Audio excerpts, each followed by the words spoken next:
En este momento vamos a dar la bienvenida al Padre Cristian. Estoy mirando si ya está con nosotros. Padre Cristian.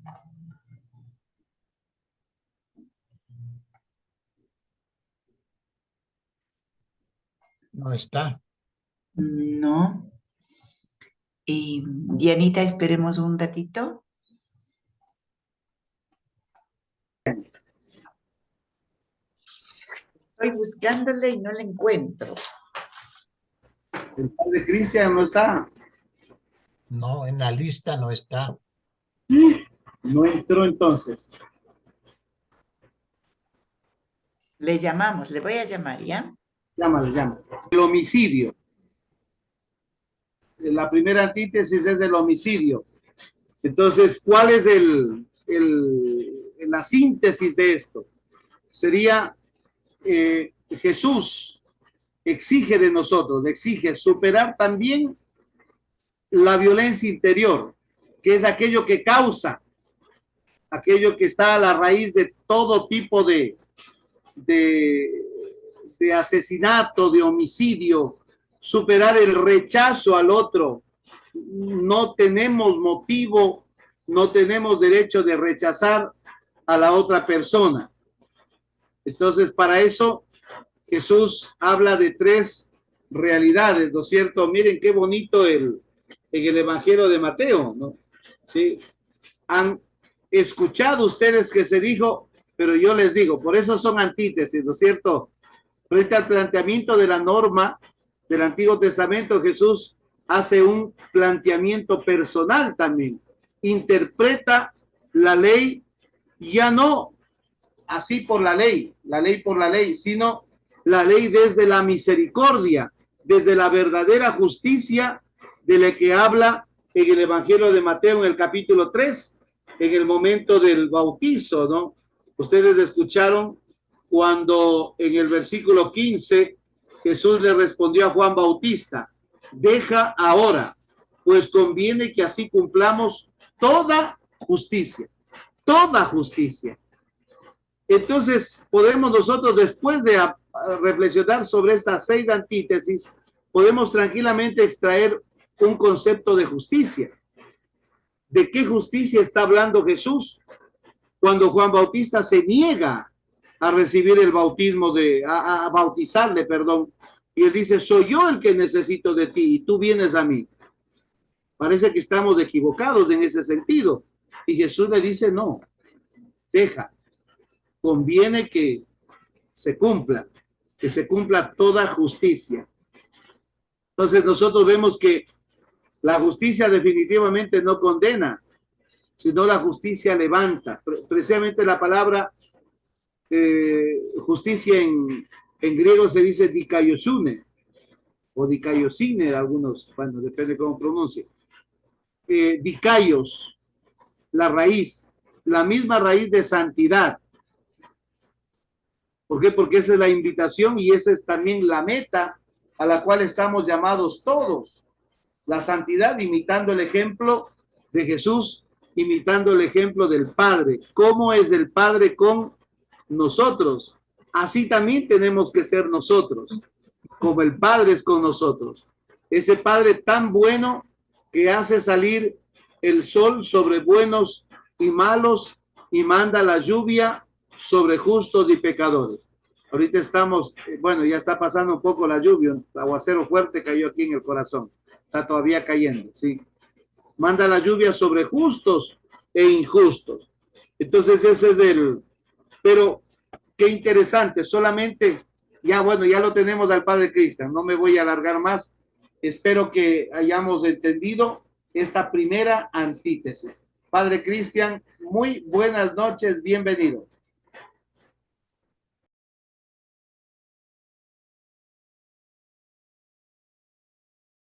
Abra el micrófono. Ya, ahora sí. Que me disculpen, Diego, por el atraso, estaba en las vísperas de la Santísima Cruz ahí y ahí me demoré un poco. Listo, bueno, ya estoy. ¿Sí puedo compartir? Sí, no.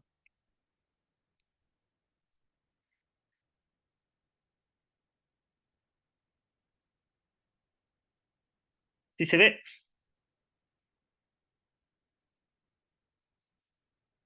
Listo. Sí se ve. Muchas gracias.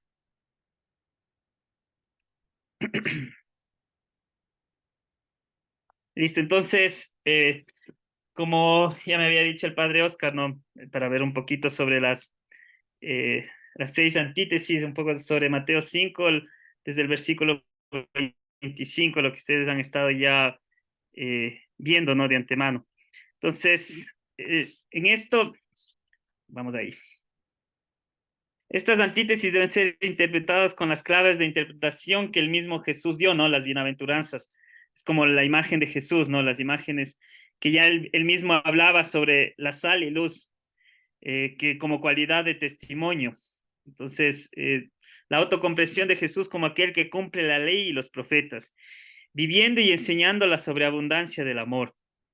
Cuando la ley es una jaula en la que se desea encerrar al ser humano para juzgar, no revela el amor de Dios, no es más que una máscara de Dios, propuesta como un severo verdugo, ¿no? El Señor, sin embargo, cree en libertad. Sí, creó al hombre desde el principio y lo dejó a merced de su propia voluntad. Ahí teníamos un texto que quise poner también de Eclesiastés, ¿no? Sobre todo para enfatizar la libertad del ser humano como algo sagrado que Dios nos ha dado a cada uno de nosotros. Entonces, Jesús explica lo que significa el cumplimiento, ¿no? Y superioridad de la ley y de los profetas, aportando 6 ejemplos que constituyen lo que decíamos las famosas antítesis. Se componen, pues se podría decir, de 2 ternas, se puede dividir. Así como las 8 bienaventuranzas se dividían en 2 grupos de 4, las 6 antítesis se pueden agrupar en 2 grupos de 3. Cada una de ellas tiene casi 2 escalas. El primer plano, Jesús sitúa la enseñanza de la ley y los profetas. En cambio, desecha su enseñanza en el segundo, pareciera ser, ¿no? Desequilibrando dramáticamente la proporción, ¿no? Entonces, repasemos estos 6 ejemplos. El primero de la antítesis es, ahí está escrito, ¿no? Habéis oído que se dijo a los antiguos. Se dijo en voz pasiva que debe implicar más o menos como por Dios, no sé, cuando alguien nos dice así, no entiendan, por Dios. Eh, no matéis, pero el que mate será sometido a juicio. Pero yo os digo, Jesús viene a cumplir, ¿no? Con ese tema. Yo les digo, el que se enoja con su hermano será sometido a juicio. Entonces, esta es la antítesis más fácil, ¿sí? La ley establece que quien mata a un hombre también muere. Jesús, sin embargo, declara que quien se enoja con alguien acaba en la ajena, ¿no? Esta es la justicia superior o sobreabundante, se puede decir, cumplida por la autoridad y la palabra de Jesús. He aquí un ejemplo de lo que los discípulos deben de ser, ¿no? Tener hambre y sed, de aquello por lo que uno es declarado bienaventurado, de que se es profeta y de por qué vale la pena ser perseguido. El primer discurso se vuelve cada vez más claro y concreto. Desde este punto de vista entendemos bien qué es el cristiano. Quizás sea alguien que no puede vivir plenamente esta antítesis, pero que sin embargo no se niega a encontrarla grabada en él por las palabras del único maestro. Aunque no siempre sea capaz de vivirlo plenamente, es algo por lo que quiere vivir, es lo que tiene hambre y sed y lo que quiere ser profeta. Quizás sea útil hacer referencia a una mentalidad muy extendida del día de hoy, ¿no? En algunos o en muchos cristianos piensan, si puedo vivir una determinada situación, si puedo ser coherente, entonces predico tal exigencia, sí se puede decir, ¿no? Pero si no lo consigo, al menos no quiero ser hipócrita, dirán algunos. No predicaré a otros lo que no hago. Sí, debemos tener mucho cuidado con este punto. Decir que dices lo que no haces sería una hipocresía insoportable. No, hay que tener cuidado de eso. Decir, prefiero no decir nada porque no lo practico, en fin, pero hay que tener mucho cuidado con eso, ¿no? Porque de hecho nuestra naturaleza, golpeada por el pecado, tiende a siempre, no porque es humana, de hecho lo humano es hermoso, ¿no? A veces nosotros decimos porque soy humano peco y eso está mal dicho, porque el pecado deshumaniza, al contrario, Jesús se hizo humano y nos demuestra que el ser humano es el proyecto de Dios, pero nuestra humanidad afectada, podemos decir, o golpeada por el pecado. Entonces, a veces es difícil, ¿no? Decir, mejor no digo nada porque no lo practico, pero en el fondo también el quedarse mudo es un peligro que debe tener cuidado, ¿no? Ser, sin embargo, profetas del reino significa anunciar no lo poco que se logra, sino dar testimonio de lo que se ha entendido del Evangelio. Debemos intentar hacerlo. Debemos esforzarnos por ser sinceros con nosotros mismos. No podemos empobrecer el Evangelio limitándolo a nuestros logros reales. Sí, esa es como una dificultad que yo a veces, ¿no? O sea, nadie, no sé si de nosotros, entre nosotros pediremos cuentas, Dios no. El mundo continúa incluso sin nosotros, pero debemos ser sal y luz, o sea, al final ser profetas, habiendo llegado a donde hemos llegado, pero ante todo sabiendo a dónde nos empuja Jesucristo, ¿no? Ahora esto de sal y luz es un poco interesante, leí a unos biblistas a propósito de sal y luz que decían que la sal, ¿no? Cuando uno le pone demasiado sal a la sopa o a cualquier comida, es incomible, ¿no es cierto? Y no poner la sal también a veces no es tan sabroso. O como la luz, sí, la luz que se pone debajo de una cama, debajo de un espacio que no alumbra mucho, no alumbra. O si se le enciende mucho, decía, puede llegar incluso a quemar todo. Entonces, sal y luz, pero con la justa medida. Y este autor mencionaba ¿qué significaba eso? Que ser mucha sal o poner mucha luz o fuego, que puede ser peligroso, ¿no? Tanto mucha sal que es incomible o como quemarse todo, significa, hablo de Jesús, pero en el fondo quiero predicarme yo mismo. Sí, no sé si me doy a entender. Padre Cristian que de pronto en la misa no da la homilía, pero en el fondo no es, o sea, hablo de Cristo, pero en el fondo quiero que vean cómo yo hablo, qué excelente, o sea, quien se engrandece es uno. Entonces eso para este biblista decía es poner mucha sal o mucho fuego. O al contrario, no poner sal o esconder el fuego es como decir, tengo a Cristo, no conozco a Cristo, pero no lo testimonio con los demás, lo encierro en mí mismo y soy mudo ante esa experiencia de hablar de Cristo. Entonces, él mencionaba eso, no tener especial cuidado. Entonces, esa parte de no matarás, ¿no? El precepto de no matar es la prohibición de no acabar con la vida de los demás. La hipocresía, ¿no? Siempre Jesús, eso de hipócritas, ustedes, es interesante cómo él va mencionando, ¿no? Continuamente esa frase. Y por eso ponía esto, ¿no? El precepto de no matar, ¿no? La hipocresía es leer solo el significado estricto del mandamiento. Dice, no matarás, entonces yo me voy a la imagen de asesinar con un cuchillo, una pistola, lo que sea. Pero Jesús desnuda el corazón, revelando que en él y en la vida cotidiana la fraternidad muere de muchas maneras. El comienzo del asesinato es el cultivo de la ira, ¿ya? La ira ya es un inicio para asesinar al otro, porque de hecho, cuando uno se muere de iras, finalmente termina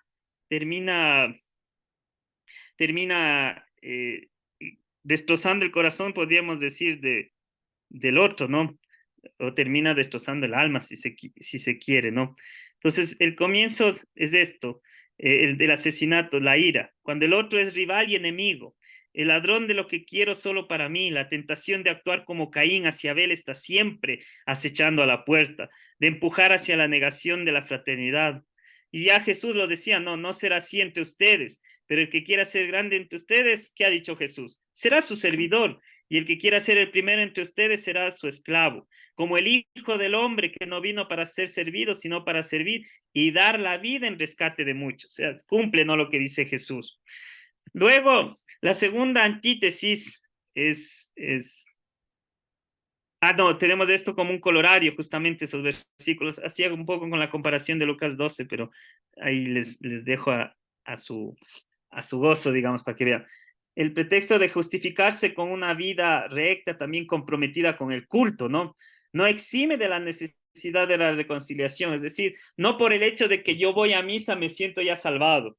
Sí. Al contrario, la Eucaristía, la oración, ese encuentro con Dios me da este desafío de la misión, de la evangelización, y no estoy exento justamente de la reconciliación. Antes de que el corazón se convierta en prisionero del resentimiento, debe haber el perdón. En la prisión del corazón, el resentimiento es una guardia terrible. Solo deja entrar más ira y veneno. Sin conversión a la fraternidad, es muerte. Jesús no pone al mismo nivel el asesinato y la falta de caridad, pero revela que surgen de la misma fuente. Sí, y eso es interesante para mi forma de ver. La segunda antítesis, ahora sí, es bastante clara. Se dijo no cometas adulterio, pero yo os digo, dice, cualquiera que mire a una mujer para codiciarla ya adulteró con ella en su corazón. Las dos primeras antítesis presentan dos preocupaciones típicas de los rabinos. El peligro de la ira, sí, que habíamos visto la primera, y ahora el peligro de las mujeres, si se quiere decir así. Quizás el segundo punto podría traducirse hoy en los términos de la peligrosidad de la sexualidad sin control. En estas dos tierras Jesús tiene todavía con nosotros muchos compañeros de viaje. No cometerás adulterio, pero está el sentido como del amor, ¿no? Los moralistas, creo yo, no tocan, bailan y cantan en estos versos y distorsionan el significado, porque Jesús no era un moralista ni un fariseo, sí, eso hay que tener cuidado porque a veces a la escritura se le enfoca muy moralista y empezamos a distorsionar, creo yo, ¿no? Y después pasamos a ser jueces, lamentablemente. En el versículo 20 nos invitó a vencer la justicia de los escribas y fariseos, conscientes de que el cumplimiento de la ley es el amor. Romanos 13, 10 lo dice, ¿no? De hecho, Jesús pone el corazón en el centro de atención. Una forma enfermiza de vivir las relaciones es querer poseer al otro, además de revelar una profunda inmadurez e incapacidad para confiar. También es un signo de egoísmo narcisista. La otra es una cosa, pienso, ¿no? Veo al otro como una cosa para disfrutar, ¿no? Le veo como algo utilitario. El amor, sin embargo, es el modo más sublime de dar, de gastar, de acogernos unos a los otros. Primera de Corintios 13 no nos ayuda a reflexionar este punto.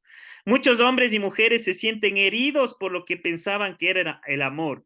Hay heridas profundas que solo Dios conoce. Sí, esto es interesante. Recordemos que creo que solo Dios entra en la profundidad del mar, como Él ha elegido a sus discípulos, ¿no?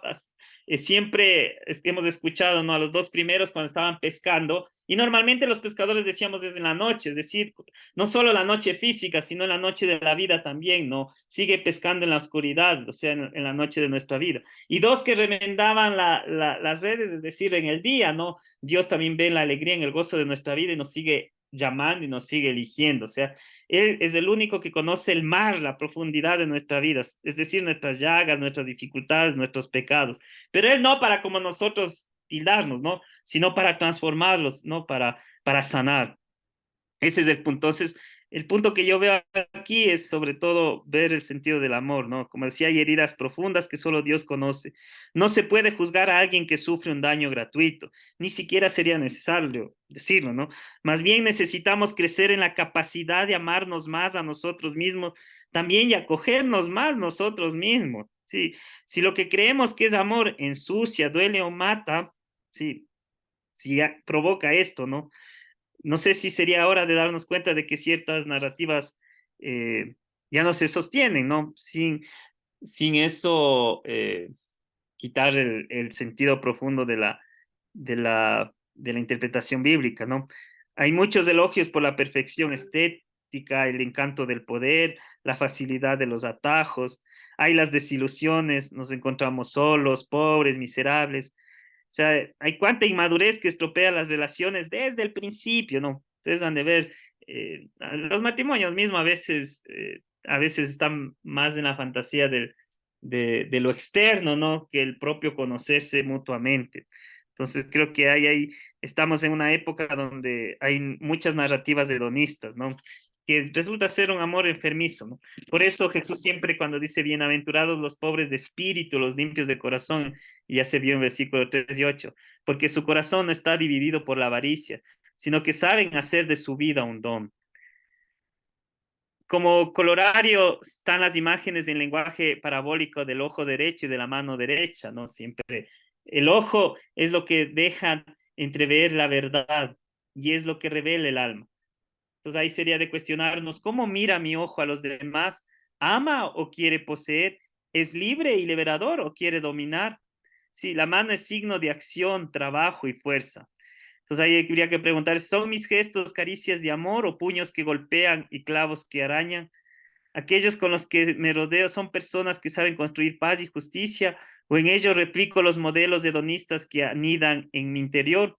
Recuerden, hay en la historia, ustedes han de haber escuchado de la suegra de Pedro, ¿no es cierto? La suegra de Pedro estaba enferma de fiebre. Nosotros normalmente cuando estamos con fiebre, nosotros vamos y tocamos la frente, ¿no es cierto? Yo creo que todos, la primera reacción es voy a ver si tengo a mi hijo, mi hija, mi papá enfermo de fiebre, voy y toco a ver si sigue con fiebre. Pero Jesús no hace eso, toca las manos.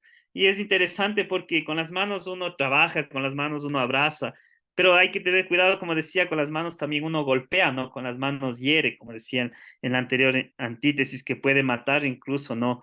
De diversas maneras.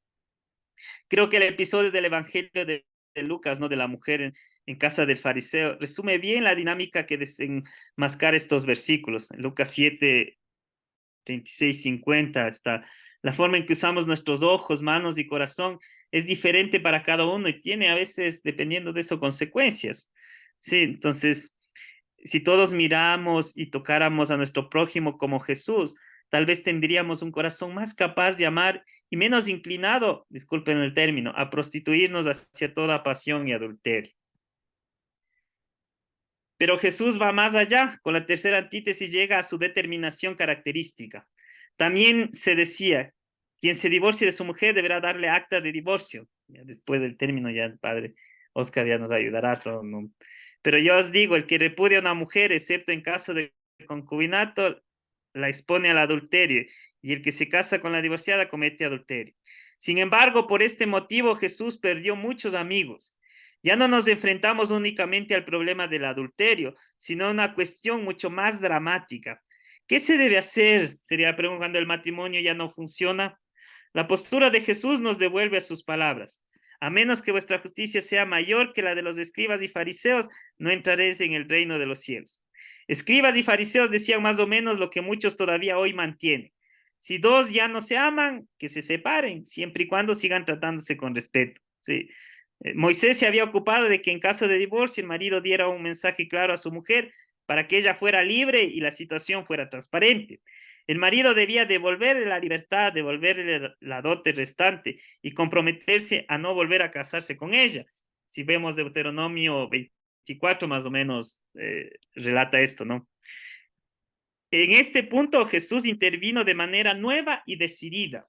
A lo largo de la historia, a menudo han surgido serios problemas por esta intervención suya, sin negar los importantísimos debates sobre la pastoral de los matrimonios, ¿no? Interrumpidos sobre todo de los divorciados vueltos a casar, etcétera. Hay que afirmar que esta determinación evangélica nos vuelve a poner en el eje central del reino de Dios, de su justicia y de las exigencias de la profecía cristiana. Quien repudie a su esposa, ¿a qué clase de amor debe exponerse? Esa es la pregunta. Encomendar la vida a otra persona es algo bendecido por Dios, es el matrimonio, sino que la riqueza también olvidada del Antiguo Testamento, me acuerdo del Cantar de los Cantares, si leemos Cantar de los Cantares 2, ¿no? Cuando dice la amada, veo a mi amado oír, veo, que usa un verbo que me parece que en el original es, leía también una biblista italiana, Bruna Costa Curta, decía, usa un verbo que tiene doble significado que no sucede en español, que es ir, venir. O sea, veo a mi amado ir, veo a mi amado venir. O sea, no se sabe si viene o va, como que el escritor sagrado quisiera confundirnos. Pero en el fondo, lo que quiere decir es el continuo enamoramiento. Sí, a veces pareciera ser que el enamoramiento termina cuando los esposos dicen en el matrimonio, en la celebración, sí, acepto, quiero, etcétera. Y pareciera ser que hasta ahí termina y pensamos que ya está listo todo. No, no.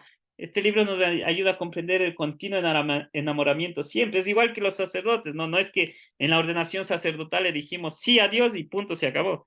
No, es un sí constante, es un sí activo de movimiento, es un sí de siempre, digamos. Entonces, lo mismo pasa aquí, ¿no? Vemos como decía, en este punto Jesús interviene decididamente, ¿no? Encomendar la vida a otra persona es algo bendecido por el Señor. El compromiso de amor imita al Señor si hace crecer la vida y es bendición para quienes se encuentran en el camino. Estos versículos no pueden seleccionarse para juzgar la vida de los demás, pero debe ser una invitación a madurar para comprender lo que significa amar y compartir la vida junto a otra persona. La hipocresía tocada por Jesús es la de la unión como contrato.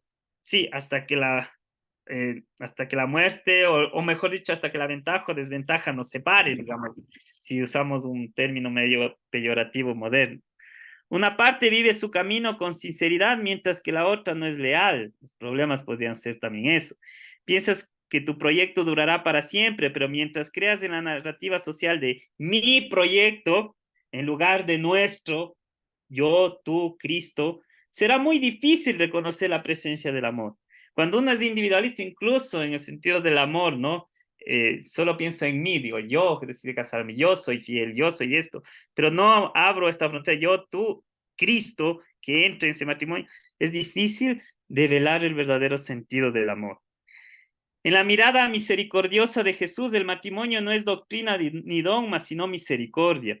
Jesús responde a los escribas que le preguntan por qué Moisés había concedido el divorcio, ¿se acuerdan? Y que Jesús había dicho, por la dureza de vuestro corazón os escribió esta regla. Sí, y a Marcos 10:5. La dureza de corazón es exactamente lo contrario de la misericordia. El amor se rompe cuando la misericordia muere. En tiempos de Jesús, me parece que el divorcio era algo normal o parecía, tanto en el ambiente judío como en el pagano. Hay libros históricos que dicen más o menos esto, ¿no? Jesús, que es rostro de la misericordia, cambia su mirada sobre todo lo que hasta entonces había sido normal, sí, o sea, al contrario, no podría decir antes si eran bien unidos, bien, no, Jesús es el que mejor, por eso no le da plenitud, ¿no? Jesús da rostro, es el rostro de la misericordia, cambia su mirada sobre todo, como decía, lo que se veía como normal. Vive y propone el amor al extraño, el amor al pecador, el amor a los publicanos y a las prostitutas, el amor a los pobres, el amor hacia el enemigo, el amor hacia la adúltera. Todos estos amores son expresiones de la misma caridad. Como canto del himno de la caridad, no sé si se acuerdan de 1 de Corintios 13, 4, 8. La caridad es magnánime, la caridad es benevolente, no tiene envidia, no se jacta, no se hincha de orgullo, no le falta el respeto, no busca su propio interés, no se enoja, no toma en cuenta el daño que ha recibido, no disfruta de la injusticia, sino que se regocija en la verdad. Todo lo disculpa, todo lo cree, todo lo espera, todo lo soporta. La caridad nunca tendrá fin. Solo quien es misericordioso puede recuperar y seguir amando al cónyuge que lo traicionó. Incluso esto es fuerte, ¿no? De hecho, para una mujer es más duro, ¿no? Porque la visión antigua más o menos es de la casa o del hogar. El esposo es como los brazos, ¿no? Abierto. Y la mujer es el corazón, como el centro. Por eso el varón es como que el que custodia, el que protege. Por eso para una mujer es difícil que el perdón, sobre todo cuando hay una traición, es súper doloroso, ¿no? Porque confiaba en esa protección, ¿no? Que hay en esta visión interesante de un midrash, del hombre con brazos que protege el hogar y la mujer en el centro, en el corazón. Eh, entonces, pero veamos aquí, ¿no? En efecto, Isaías había anunciado, ¿no? Vemos este escrito Isaías, como mujer abandonada y con el alma afligida, el Señor os llamó de vuelta. Es repudiada la mujer casada en su juventud, dice tu Dios, por un breve momento te abandoné, pero te recogeré con inmenso amor. En un ataque de ira escondí de ti mi rostro por un tiempo, pero con cariño eterno me apiadé de ti, dice vuestro Redentor el Señor. Muy interesante esto, ¿no? Recuerda la historia de una mujer que fue abandonada por su marido. Sí, esta es una historia, digamos, de la pastoral, ¿no? Una mujer que fue abandonada por su marido y lo abandonó el marido por una mujer más joven. El marido había redescubierto emociones que ya no sentía, sí, y con la frescura de la nueva pareja parecía haber renacido. Mientras la mayor se desesperaba, no la mujer. Ella también buscaba compañía, pero luego se resignaba al darse cuenta de que era inútil. De repente, este hombre descubrió que tenía un tumor y poco a poco la enfermedad fue empeorando. La menor, en cierto momento, lo abandonó porque no quería hacerse cargo de la enfermedad de su pareja. Estas historias son como tan típicas o tan reales. Cuando vienen a conversar, la gente pareciera ser, hay problemas familiares, matrimoniales que están en un problemas difíciles y abandona, digamos, la otra persona. Pero cuando ya llega momentos de enfermedad, todo eso es interesante. Sería bueno alguien que quisiera hacer un trabajo, a lo mejor alguien, trabajo de investigación. Regresa de nuevo con la mujer o el esposo, no de antes, en su enfermedad, en su vejez. Llama mucho la atención eso, ¿no? Es como esto que estoy contando de la pastoral, ¿no? El hombre que estuvo enfermo y la mujer joven le lo abandonó, no quería hacerse cargo. La esposa se acercó lentamente a su marido, debido al dolor que le veía sufriendo, ¿no? Al esposo. La mujer tuvo piedad, ella era una mujer de misericordia.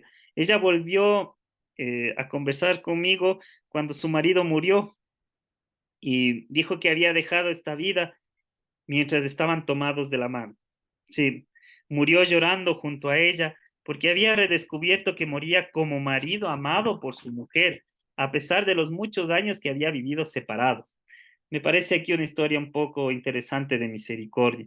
No solo una historia de misericordia, sino aún más una hermosa historia, porque la misericordia es hermosa, porque a todos nos gustaría que los demás tuvieran un corazón que sigue amando incluso cuando pecamos, incluso cuando nuestro carácter nos lleva a encerrarnos en nosotros mismos, incluso cuando somos petulantes por el miedo a no ser amados, incluso cuando envejecemos, incluso cuando la enfermedad nos vuelve menos interesantes que antes. Entonces, así estas tres antítesis nos ven un poco esta mirada, ¿no? Las tres últimas antítesis están en un crecimiento más fuerte.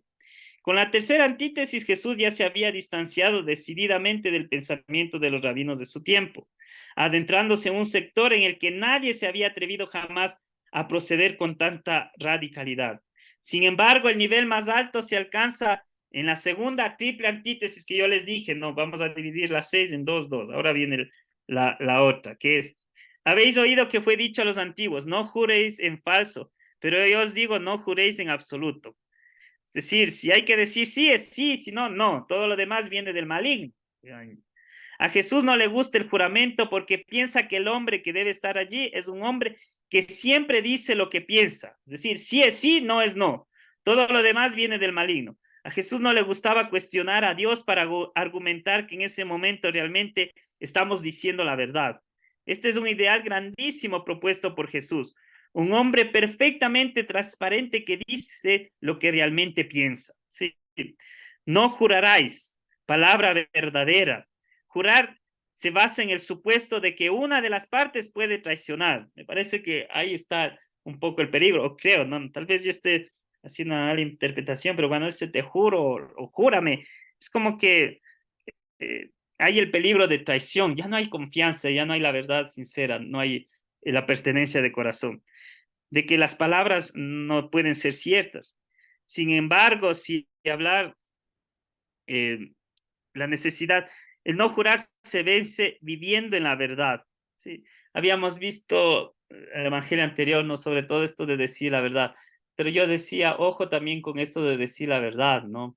Hay una forma de hacer justicia que se llama el rif, que yo me voy y le digo a mi hermano, al otro, del mal que está haciendo, le digo su verdad, pero no lo digo para hacerlo sentir mal, para humillarlo, eso no es una forma, creo yo, correcta como Dios quiere. O sea, le digo la verdad, sí, pero para que se sienta mal, para humillarlo. No, no, eso no. Tengo que decir la verdad con misericordia, es decir, sabiendo que me duele que el otro está haciendo un daño, un pecado, y que ese daño que está haciendo a quien hace más daño es a él mismo, ¿no? Entonces lo hago por amor. ¿Sí? Entonces, la verdad es el no jurar se vence viviendo en la verdad. No se trata de la promesa de vida mediante la cual asegura el otro mi apoyo, mi amor y mi presencia. Elegir vivir por amor es algo muy elevado. Cuando el amor es verdadero, no hace falta nada más, ya que la verdad en la que se basa es también su garantía. Sí, esto sigue siendo importante, aunque esto habría que seguirlo trabajando, ¿no? Yo lo vi así como pinceladas nada más, ¿no? Habría que seguir profundizando. La quinta antítesis marca la abolición de la ley del talión, es decir, de la proporción entre el daño sufrido y el castigo impuesto. Ya no ojo por ojo, ni diente por diente, ni bofetada por bofetada. Pero si alguien te golpea en la mejilla con la mano derecha, ofrécele también la otra. Sí, la represalia ya sirvió para moderar la venganza.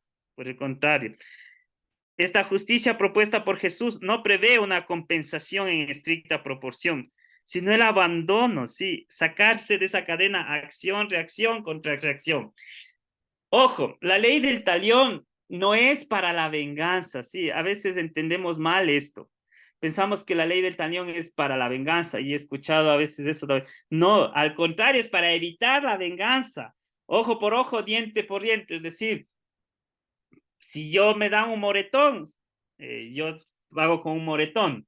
Sí, si me derrumbas mi casa, yo no derrumbo tu edificio. No hay proporción. O sea, la pena tiene que ser proporcional a al grado de acto cometido. Sí, pero nunca la ley del talión fue utilizada materialmente, creo yo, sino para comprender la presencia de Dios juez en el Antiguo Testamento.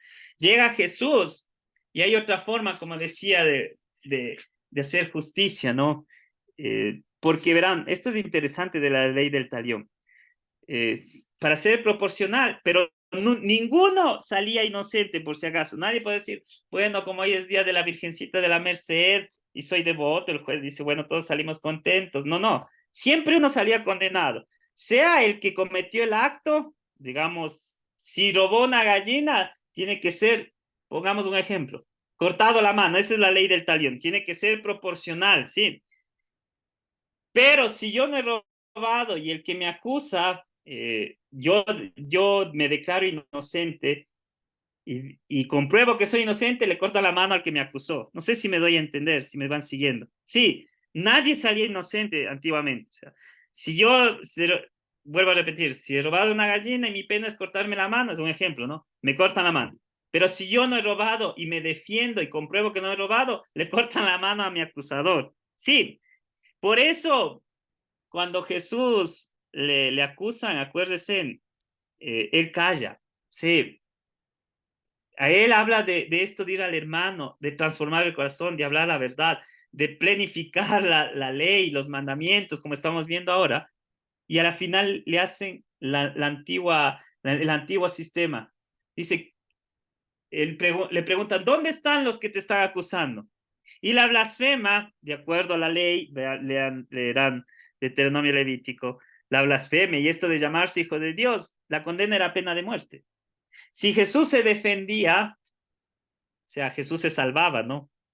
Pero esos que le estaban gritando que muera, crucifique, que no son los judíos, por favor, no, nunca quedemos en eso, porque a veces pensamos, fueron los judíos. No, lo que estamos viendo es palabra de Dios, y esos que gritaban crucifícalo es toda la humanidad de todos los tiempos, sí. Y si Jesús decía, ahí están los que me quieren crucificar, claro, se salvaba Jesús, pero moríamos nosotros. No sé si se dan cuenta. Solo para hablar su verdad mesiánica, Jesús habla. Tú lo has dicho, yo soy. Sí, pero de ahí cuando le dicen, ¿quiénes son los que te están juzgando? Y él se queda callado, porque el sistema era así, ¿no? La ley del talión era eso. Sí, entonces él viene y verdaderamente la planifica. Esto es hermoso para mi forma de ver, ¿no? Ojo por ojo, ¿no? Sepan, lo que está diciendo después Jesús es, sepan acabar con el mal, ¿no? Si Génesis 4, 23, 24 refleja el uso excesivo de la fuerza, ¿no? Éxodo también va un poco de esto, ¿no? Jesús va más allá, pidiendo capacidad de vencer el mal con el bien, siempre y hacia todos. Todos somos polvo y al polvo volveremos. Todos somos a imagen y semejanza de Dios, creados para este proyecto de la inmortalidad. Para acabar con el mal no es necesario responder con más mal, sino sembrar el bien. Jesús no alaba la resistencia pasiva, como convenientemente lo hacen los controladores de los pueblos o de las conciencias. Él está por la liberación del corazón, de la hipocresía, de la venganza, sí. Desactivar y desarmar es posible construyendo el bien para la liberación de los oprimidos e inculcando en el malvado el deseo de ser liberado del mal que lo habita. Jesús, porque amaba también a los perseguidores, habló la verdad hasta el final. No sufrió pasivamente la mentira. La justicia de los fariseos es vencida si en lugar de la ley, como jaula, el corazón se purifica para amar. 6 mencionamos solo la última antítesis. Se dijo, amarás a tu prójimo y odiarás a tu enemigo. Pero yo os digo, amad a vuestros enemigos, orad por vuestros perseguidores. En estas palabras es donde encontramos la esencia del amor cristiano. No es amor en sentido genérico, ni es solo amor al prójimo como a nosotros mismos. La verdad de la realización traída por Jesús reside en el amor al enemigo. Solo este tipo de amor pone a los hombres en el camino de convertirse en hijos de Dios. Y por lo tanto, solo este tipo de caridad manifiesta la paternidad de Dios a través de la vida de los discípulos de Jesús. Odiarás a tu enemigo, decía, ¿no? Entonces, ¿cómo terminará todo esto? La primera y la última antítesis tiene que ver con la hermandad. Es una inclusión, ¿no? Como habíamos mencionado. Pero no obstante, hipocresía es creer que quien domina es fuerte, mientras que fuerte es quien sabe cargar con las debilidades de los demás y curarlas con caridad. Es igual que el amor. En la crisis se sabe la capacidad de amar. Los esposos, cuando todo va bien, es como con Dios, ¿no? Cuando todo va bien, gracias Diosito, yo te amo, yo te alabo. Los esposos también, cuánto te amo, cuánto. Pero cuando hay la crisis, ahí se sabe si verdaderamente se ama, si verdaderamente soy capaz de perdonar, sí. Y igual, no, cuando hablamos de fuerte, valiente, pensamos en el que es duro, forchudo, que puede golpear y dominar a los demás. No, no, el más fuerte es el que sabe cargar con las debilidades de los demás y curarlas con caridad. Si los versículos 21-46 han cavado en el corazón como lo hace la pala en la tierra, la pregunta del versículo 47 es la semilla plantada por Cristo. Si no amas como el Padre, ¿por qué cualidad serías reconocible como hijo de Dios? Sí. Es falso que el perdón sea una característica exclusiva del Nuevo Testamento, desconocida para el Antiguo. Es igualmente falso que la justicia pertenezca solo al Antiguo Testamento y desaparezca con Jesús, porque precisamente Jesús, se proclama juez, como en la parábola de las obras de misericordia de Mateo 25. Desde el comienzo de la historia del pueblo de Dios en el relato del Éxodo, la necesidad de perdón se manifiesta imperiosamente y parece que Israel sabe que tiene vida por la gracia, por la misericordia de Dios.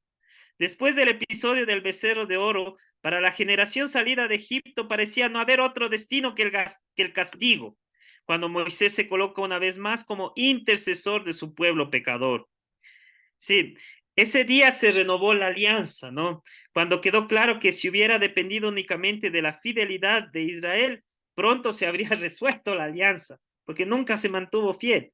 El Señor manifestó su misericordia y una vez más prometió fidelidad a Israel, un pueblo pecador pero amado. Sí, innumerables veces el Señor volvió a perdonar a su pueblo y poco a poco comenzó a enseñar que esta debería ser también la actitud de Israel. Pensemos, por ejemplo, en Oseas, a quien se le pide que ame a una prostituta para hacer señal de amor que permanece firme a pesar de la infidelidad de su pueblo. Obviamente, la prostituta a las finales del pueblo. Pero ojo, lo interesante del libro de Oseas, creo yo, no es a veces nos admiramos la prostituta se convierte. Lo admirable de ese libro me parece que es que la prostituta llega a ser virgen. Virginidad, fidelidad, ¿no? Es algo que solo Dios toca. No confundir con la Virgen María, ¿no? En el texto de Oseas. Que había hablado de esto de Oseas y la prostituta y que no solo se convierte, sino que llega a ser virgen, después se confunde. No, no tiene nada que ver con eso. Pero ciertamente el perdón que Jesús ofrece y nos invita a vivir es una novedad absoluta. En el Sermón de la Montaña, Cristo afirma, pero yo os digo, amad a vuestros enemigos y orad por los que os persiguen, para que seáis hijos de vuestro Padre que esté en los cielos, que hace salir su sol sobre malos y buenos, y hace llover sobre justos e injustos. Porque si amáis a los que os aman, ¿qué recompensa tendréis? ¿No hacen esto también los publicanos? Y si solo saludáis a vuestros hermanos, ¿qué hacéis que sea extraordinario? ¿No hacen esto también los paganos? Es interesante eso, ¿no? La antítesis de Jesús. Pero yo les digo, ya a nivel lingüístico indica el nuevo camino que se abre, pero sobre todo sorprende el contenido de sus palabras. Se trata de amar al enemigo, de orar por él. Se trata de amar a quienes no son hermanos, a quienes no pertenecen al pueblo elegido de Dios, a quienes realmente quieren el mal. Una vez más, Jesús no viene a abolir, sino a llevar a su plenitud. Con él se abre el camino del testimonio de los mártires. Los mártires cristianos no serán solo aquellos que aceptan morir para confesar el nombre de Jesús, sino que también serán aquellos que lo hagan amando a quienes los matan y orando por ellos. Si alguien fue asesinado en el nombre de Jesús y trajo odio a su verdugo, no podría ser mártir. Esta es la maravilla de la fe cristiana. Jesús quiere que todo odio sea superado. El odio es lo que está lejos de Dios más que cualquier otra cosa. Juan, el fiel amigo de Cristo, insiste con espectacular sencillez y claridad, propia de quien ha comprendido todo del Maestro. Si alguno dice, yo amo a Dios y odia a su hermano, es un mentiroso. Sí, eso dice Juanito, ¿no? Primera de Juan 4:20, si quiere ir a... Sí, si alguno dice, yo amo a Dios y odia a su hermano, es un mentiroso, porque quien no ama a su hermano, a quien ve, no puede amar a Dios a quien no ve, dice Juan, primera de Juan 4:20. Pero, ¿cómo es posible vivir, no, un amor que abrace incluso a quienes nos odian? Más aún, ¿de qué sirve amar a quienes nos odian? Sería la pregunta. Sí, la respuesta a estas preguntas imposibles, entre comillas, proviene precisamente de la vida de Jesús, de su testimonio de la misericordia de Dios. Jesús oró por quienes lo odiaban. Recuerden, Padre, perdónales porque no saben lo que hacen. Padre, perdónales, o sea, se está haciendo algo mal, ¿no? Pero no saben lo que hacen. A veces la ingenuidad, a veces pecamos por ignorancia, como decía San Agustín. Jesús vivió creyendo que el perdón podía cambiar el corazón del ser humano, del hombre, hasta el último momento de la vida. Recordemos al buen ladrón que solo a punto de morir, habiendo comprendido finalmente sus pecados, dijo, Jesús, acuérdate de mí cuando entres en tu reino. Y Cristo respondió, en verdad te digo, hoy mismo, hoy conmigo estarás en el paraíso. ¿Sí? La oración de Jesús por sus perseguidores o su promesa del paraíso en la cruz no son palabras de un gran hombre, de un gran engañado que promete sin saber lo que dice. Son palabras de quien pretende revelarle a nosotros la misericordia misma de Dios.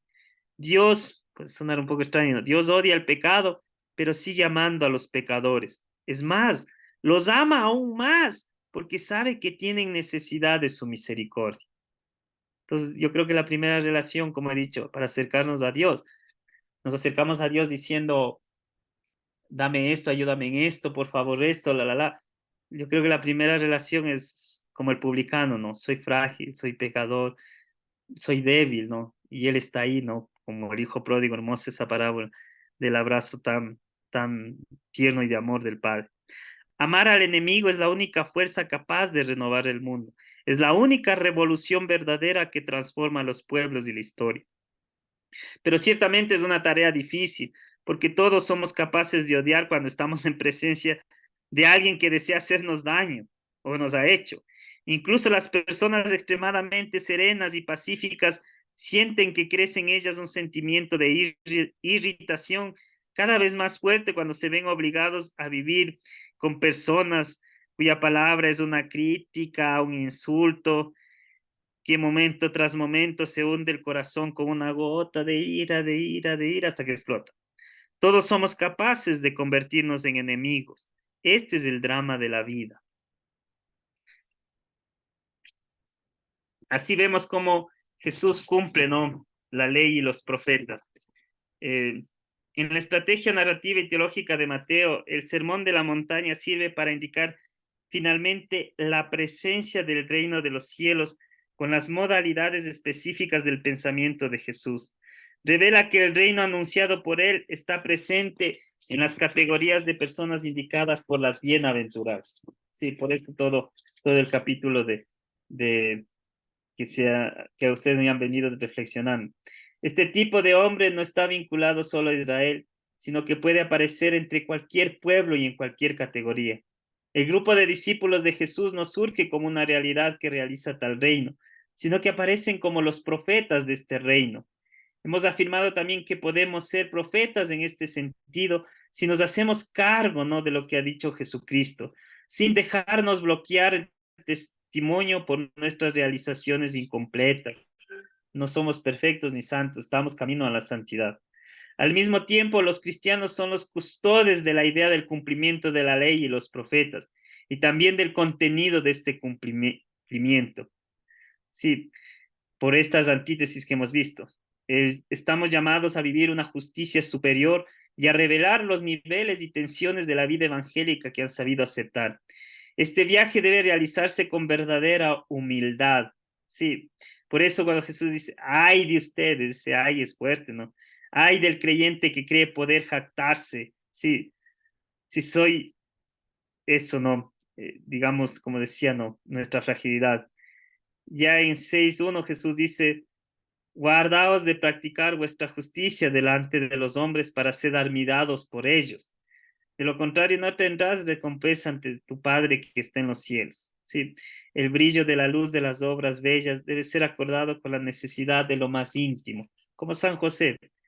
El primer discurso de Jesús, según Mateo, continúa con temas nuevos y fascinantes. Sí, y esto es lo que decía ahí, Jesús cumple la ley y los profetas, porque encarna en sí mismo el corazón del Verbo que es Dios Padre misericordioso, Padre de todos y Padre de amor. Ser perfecto, misericordioso o sobreabundante significa aprender de aquel que ama a todos, siempre, con todo sí mismo. Hasta su último aliento dice a todo aquel que recurre a su amor, hoy ha entrado la salvación en esta casa. Hoy estarás conmigo en el paraíso. Entonces, estas son como algunas pinceladas que he querido reflexionar a la luz de estas antítesis, ¿no? Creo que de pronto, por el tiempo también, me sepa disculpar el padre Oscar, he estado ahí entre coresteos, pero he querido así como algunas ideas, ojalá nos pueda ayudar a comprender un poco estas antítesis. Muchas gracias, Padre Cristian. De verdad que esto era lo que queríamos complementar el día de hoy, sobre estas 6 antítesis tan importantes para entender el contenido mismo de lo que nos quieren decir las bienaventuranzas y el sentido mismo de la verdadera justicia, de la que nos habla Jesús desde el comienzo mismo en José, la persona de José, y luego en el momento del bautizo. Una justicia que no consiste en algo sancionador, algo acusador, algo condenatorio, sino todo lo contrario, una justicia que implica misericordia, que implica amor, y es lo que Jesús nos viene a traer como buena nueva. Ese es el sentido de la segunda parte de la tesis del Antiguo Testamento, ¿no es cierto? Pero yo les digo, no es la ley por la ley, sino lo que Jesús ya en persona mismo, lo que prometieron los profetas, cuando dice, sobre todo en el profeta Ezequiel, yo mismo en persona, en vista de una situación tan dramática que vive el pueblo de Israel. Dios le pague, Padre Cristian, y espero que nos sigas dando la mano, ¿sí? En el miércoles bíblico tan hermoso. Ya somos una familia grande, estamos más de 100 integrantes. Unos siguen por el Zoom y otros por Facebook Live y también por el YouTube. También están pendientes. Así que la próxima semana también tendremos nuestro miércoles bíblico para la siguiente semana prepararnos ya para la semana bíblica diocesana. Tan interesante, ya vamos a hacer la propaganda por redes